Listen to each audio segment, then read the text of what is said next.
Bismillahirrahmanirrahim. Assalamualaikum warahmatullahi wabarakatuh, teman-teman semua. Kelas 11 dan kelas 12 ya.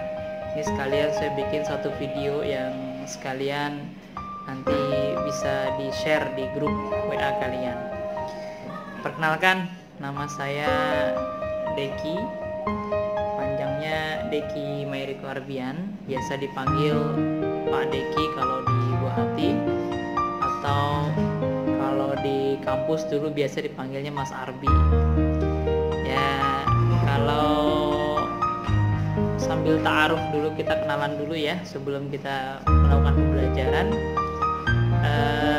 Saya sudah 3 tahun di SMA IT Buah Hati, tapi saya lama di Nurul Fikri. Dulu tinggal saya di Ciracas, teman-teman, dekat pabrik Sentek. Jadi kalau orang patokannya kadang Sentek atau CX Waterpark, paling gampang. Alhamdulillah sudah menikah ya, istri 3, anaknya dua putri 1 putra. Dulu background saya adalah matematika di Undip, ambil S1, kemudian saya lanjut S2 di UI. Alhamdulillah dunia mengajar itu buat saya sudah bagian dari hidup. Memang kalau dalam bahasa orang bilang bahasa syair ya, bahasa syairnya salah seorang duat atau seorang dai itu, seorang guru itu adalah nahnu duat, labuda ayakuna akhun murbiyan ya.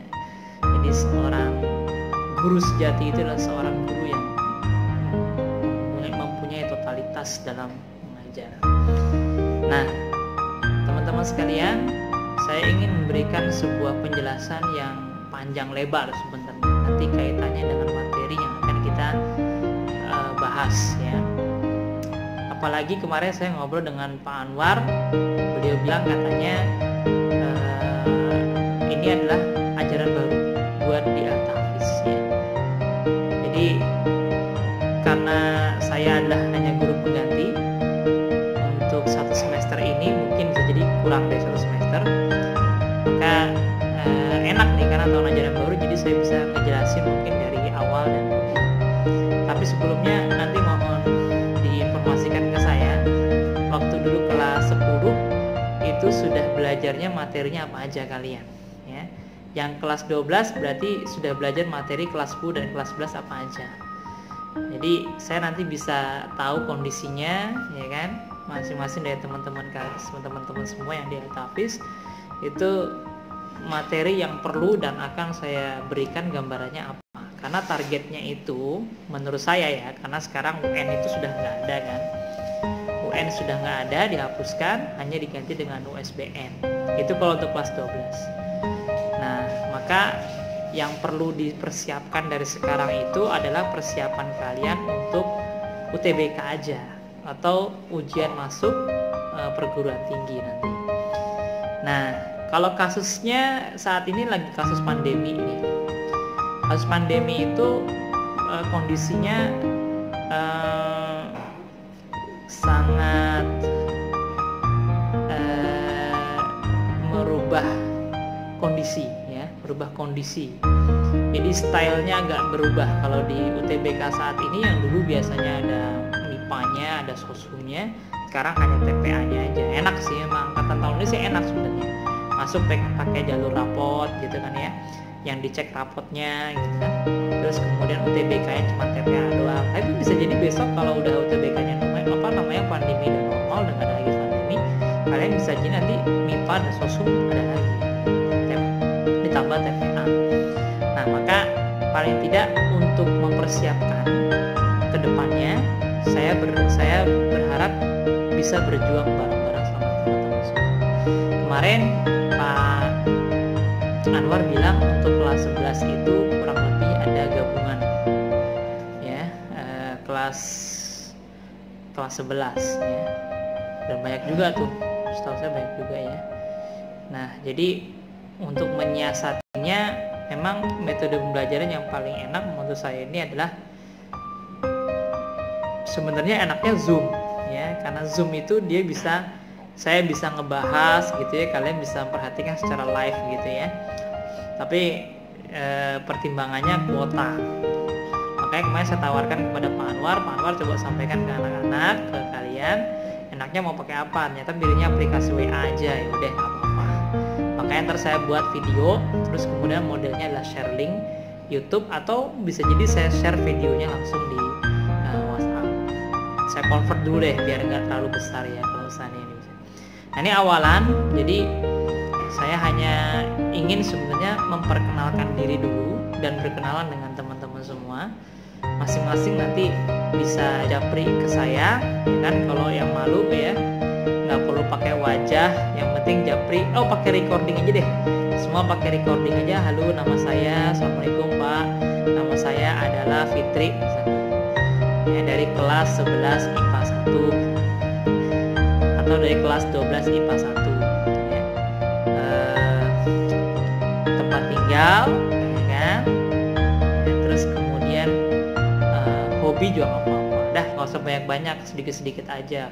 Waktunya batasnya maksimal recordingnya 30 detik aja, nggak usah lama-lama ya. Kalau saya lama, karena kalau saya nggak lama nanti saya nggak bisa ngejelasin secara utuh. Nah, jadi teman-teman sekalian, saya panggil teman-teman aja ya biar kita akrab. Jadi pembelajaran awal ini saya manfaatkan untuk ta'aruf, saling berkenalan satu sama lain, sehingga saya bisa mengenal teman-teman sekalian lebih dekat, karena nanti kita akan berinteraksi lama ya, dan matematik termasuk jamnya paling banyak. Yang kedua, saya akan perkenalkan materi. Nah, materi itu nanti saya akan screenshot, saya foto, saya kirim di grup, ya kan, kemudian saya jelaskan by recording pelan-pelan. Nah, materi itu ya kan ya adalah materi yang satu semester yang akan kita belajar sampai bulan Desember, insya Allah ya, sampai bulan Desember atau bulan November kita akan belajar ya kan ya, materi bab untuk kelas 11 apa, untuk kelas 12 apa. Nah, perlu kalian ketahui juga bahwa matematika itu kan dua.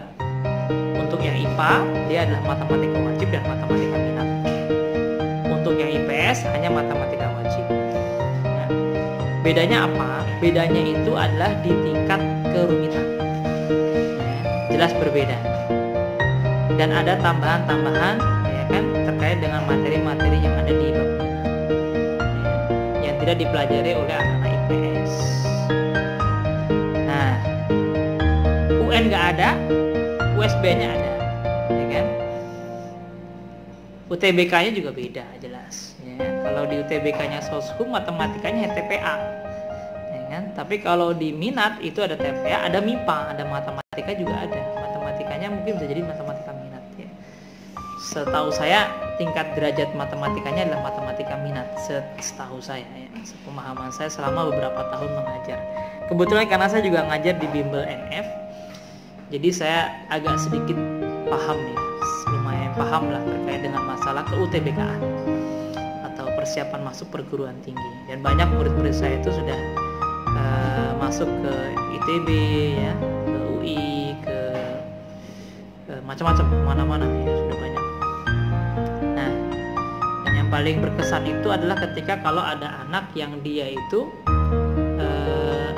sama saya perintah untuk mengerjakan soal di depan kelas dan dia sangat antusias.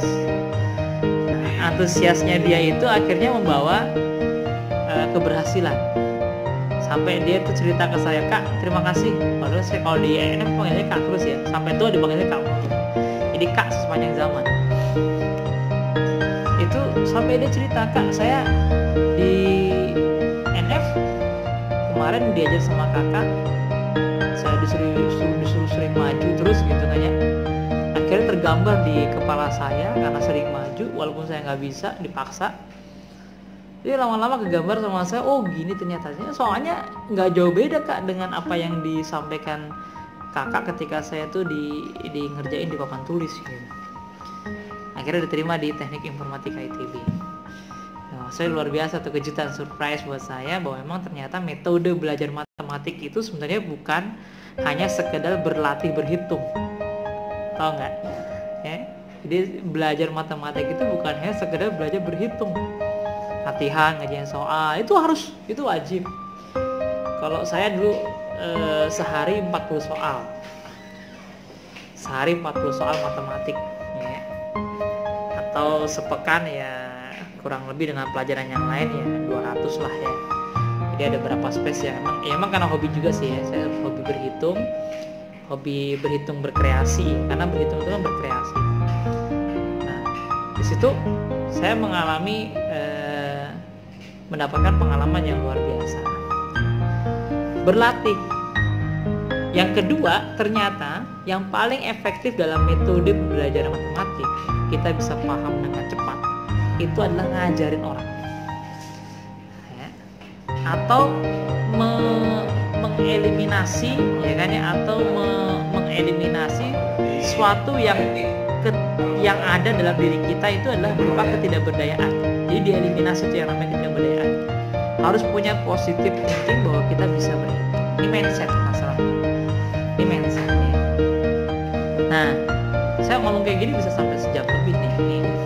Nah, apa kita saling berkenalan dulu ya. Tapi saya nanti akan batasi sampai sekitar mungkin 20 menit aja, nggak usah lama-lama. Teman-teman bisa nyimak ya kan ya penjelasan saya rinci, mudah-mudahan detail, dan kita nanti bisa enak gitu nanti kemudiannya untuk belajar ya. Nah, saya lanjutkan lagi ya, bahwa ternyata belajar yang paling efektif itu dalam belajar matematik adalah kita ngajarin orang juga sebenarnya, menjadi asisten dari guru kita ya. Dengan kita itu ngajarin teman kita, berarti pemahaman kita itu bertambah 3 kali lipat. Jadi sebenarnya belajar yang paling efektif itu satu, pertama tadi berlatih ya, berhitung, punya waktu khusus untuk berhitung ya kan ya, mungkin 1 jam lah untuk ngerjain soal matematik gitu, nggak apa-apa. Walaupun cuma bisa 5 soal, tapi 5 soalnya 5 soal rumit, itu udah luar biasa. Mengerjakan soal rumit itu adalah 3 kali lipat lebih paham dibandingkan soal-soal biasa. Jadi kalau mau ngerjain soal-soal ya yang kita bisa menambah pemahaman kita, itu kerjain soal-soal UTBK deh. Kerjain deh soal-soal UTBK. Walaupun kelas 11, walaupun kelas 10 nggak apa-apa. Cari yang materinya udah kita diajarin sama guru ya. Yang kedua, ngajarin orang. Dengan kita mengajar itu berarti kita menambah berlipat-lipat pahala. Satu, yang kedua menambah berlipat-lipat uang. Yang ketiga, diskusi sama teman. Jangan sampai nggak diskusi sama teman. Weh, ini gimana nih? Gue nggak bisa gitu kan ya. Lu bisa nggak? Nyata ada temennya yang dia jago di persoalan eksponen, pangkat misalkan. Ya udah, ngobrol sama dia tuh, ya kan? Yang kedua, kalau ada temennya misalkan, wah gue eksponen nggak bisa, tapi gue logaritma bisa, ya udah ngobrol sama temennya yang dia bisa logaritma. Jadi saling komunikasi, saling diskusi gitu kan ya, itu bisa menambah pemahaman berlipat-lipat sebenarnya. Ya. Nah, kadang ini orang nggak ngeh gitu. Sebenarnya metode pembelajaran yang efektif itu begitu. Gak cuma matematik sih gitu, kalau seandainya mau dipakai dengan pelajaran yang lain juga boleh. Tapi pada umumnya pelajaran soshum ya yang nggak berhitung modelnya, dia membaca aja bisa sebenarnya ya. Nah, pernah suatu punya pengalaman, saya kan pernah masuk sebelum di matematika undip, saya masuk di sejarah UI ya. Agak keluar jalur dari, padahal saya SMA-nya di IPA. Emang saya suka juga sejarah, saya suka baca juga sebenarnya. Mengurutkan kronologis sejarah dan peristiwa itu saya suka ya. Karena kan matematika sejarah itu kan kata kunci sejarah itu adalah dia peristiwa, kronologis peristiwa. Kata kuncinya itu aja. Baca sekilas gitu ya, kita memahami kronologis dan peristiwanya, itu udah IPK-nya udah bagus tuh kalau di UI sejarahnya. Sampai IPK-nya 3,2, 3,3, 3,4. Jadi pernah setahun aja di sana ngalamin bagaimana cara belajar sejarah gitu ya. Dari buku yang tebel SNI, kalau kalian bisa tanya sama guru sejarahnya, buku SNI tebel-tebel semua tuh, bukan cuma jilid tapi bisa berjilid-jilid. Nah tuh kita belajar bagaimana cara yang paling efektif belajar sejarah itu adalah kita mendengarkan auditory, ya kan ya. Kalau saya tipenya auditory dan visualnya jalan ya. Baca, ya kan ya, baca peristiwa. Dosen jelasin, dosen nerangin, kita perhatiin. Ya, serius dan fokus gitu ya. Jadi intinya difokus juga. Nah ini salah satu juga, belajar itu adalah intinya harus fokus. Kalau nggak fokus nggak bisa gitu kan ya. Jadi saya punya pengalaman udah banyak banget gitu ya terkait dengan masalah belajar. Makanya saya suka mengajar karena saya punya metode-metode yang berbagai macam. Enak gitu ya. Ngajar yang enak, ngajar yang simple, ngajar yang mengenakan. Matematik itu dibuat simple, dibuat sederhana, dibuat nyaman, dibuat enak.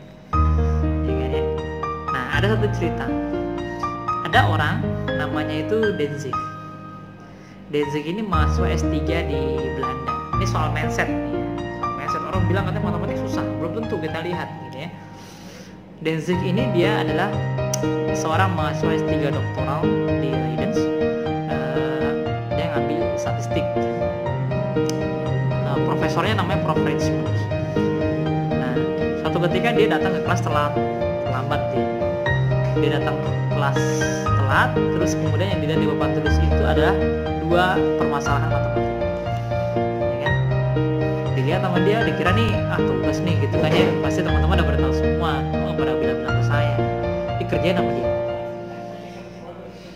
Padahal Prof. Rijsmans nggak pernah ngasih tugas. Itu cuma jelasin di papan tulis saja bahwa itu adalah 2 soal yang pernah dibahas sama dia dan teman-teman dia. Dan kemudian Danzig ngerjain soal itu sebulan nggak bisa. 2 bulan dia cari referensi dengan perpustakaan yang bagus-bagus ya, di perpustakaan hebat-hebat di Belanda nggak ada juga. Dia cari referensi jurnal di internet juga nggak ada. Susah. Akhirnya kerja sama dia itu sampai setahun namanya baru dia selesai ngerjain tugas. Ya. Dan Prof. juga nggak pernah minta gitu kan, melakukan tugasnya gitu kan, kasih, Prof, saya mau izin nih, gitu kan, mau terlambat untuk ngasih tugas gitu. Ya udah datang aja, sebentar aja, ya datang aja ke kelas, datang aja ke ruangan saya kata Prof. Rijsmans, terus kemudian taruh aja tugasnya. Prof. juga lupa ternyata Prof. Rijsmansnya. Terus kemudian nggak berapa lama dia baru inget tuh Prof. Rijsmans, oh ada mahasiswa saya Danzig kayaknya ngirim tugas, perasaan saya nggak pernah ngasih tugas gitu kan ya dulu. Terus kemudian dicek kembali, kaget deh, ini kan bukan soal saya, ini soal yang pernah saya bahas tapi belum bisa saya bahas karena ini adalah 2 soal tersulit di dunia yang belum pernah diselesaikan oleh seorang profesor sekalipun. Jadi komunitas matematik ilmuwan profesor itu belum ada yang bisa memecahkan masalah ini, kenapa dia kerjain gitu. Kaget dia.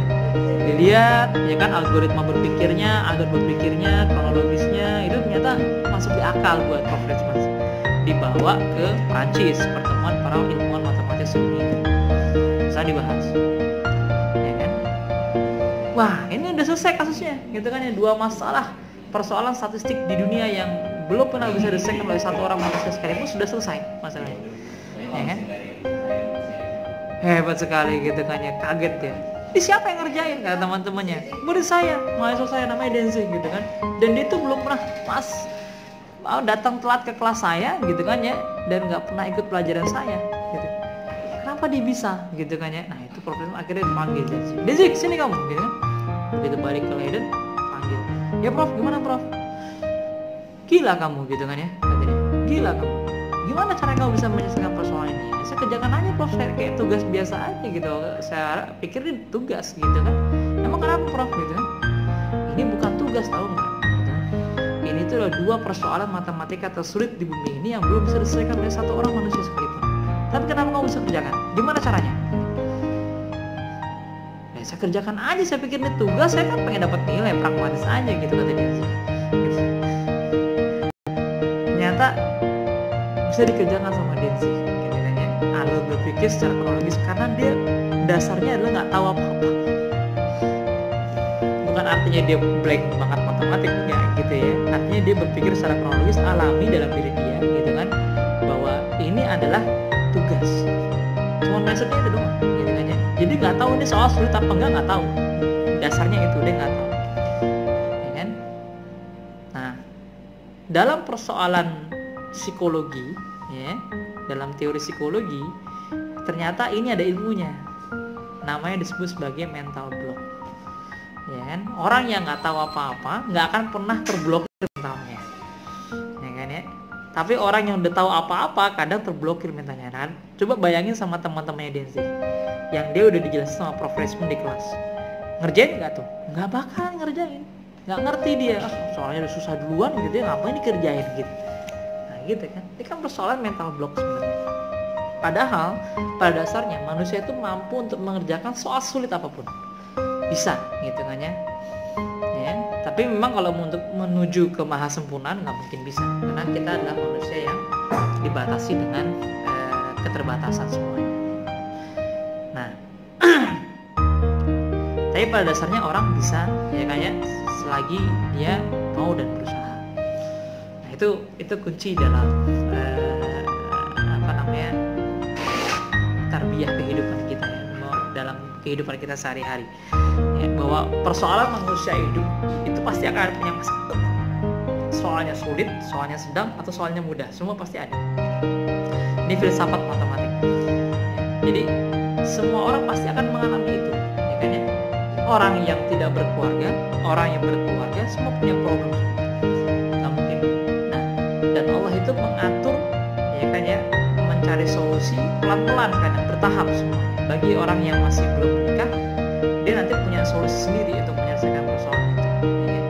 Tapi bertahap, mungkin dengan persentase dia, kemampuan dia yang masih masalahnya cuma 20% dari seluruh permasalahan manusia, dia cuma 20%, ya diselesaikan lah itu dengan 20%-nya dia. Tapi orang yang semakin complicated, punya keluarga, ya kan, punya cucu apalagi nanti gitu, semuanya makin complicated, gitu kan ya. Dan semakin orang itu panjang usianya, makin panjang pengalamannya, menyelesaikan masalah juga dengan cara solusi yang sederhana. Biasanya begitu. Nah, matematik itu adalah begitu sebenarnya. Ya, semakin kita terbiasa dengan pola berhitung matematik, ya, soal serumit apapun itu akan bisa diselesaikan dengan sederhana. Gitu. Saya pernah nguji anak SD kelas 6. Saya bohongin, ya, di NF waktu itu saya pernah ngajar. Kita belajar ya soal pangkat eksponen. Padahal eksponen itu baru diajari kelas 8 SMP atau kelas 9 SMP. Pangkat sederhana. Terus kemudian saya ajarin tuh anak, ya kayaknya saya pura-purain aja. Besok kita belajar ini ya, soalnya nggak berapa lama lagi ini ada kurikulum baru sebenarnya. Saya ajarin tuh eksponen gitu ya. Saya kasih sifat-sifat eksponennya, ada 10 sifat, ya kayaknya. Terus kemudian saya kasih contoh soalnya. Saya kasih soal yang kerumitannya lebih rumit daripada anak-anak kelas 9 SMP. Saya kasih soal akar dari ya kan, P berarti sama dengan P pangkat berapa? Akar dari P. Jadi P-nya itu yang paling belakang, tapi di dalam akar sama dengan P pangkat berapa.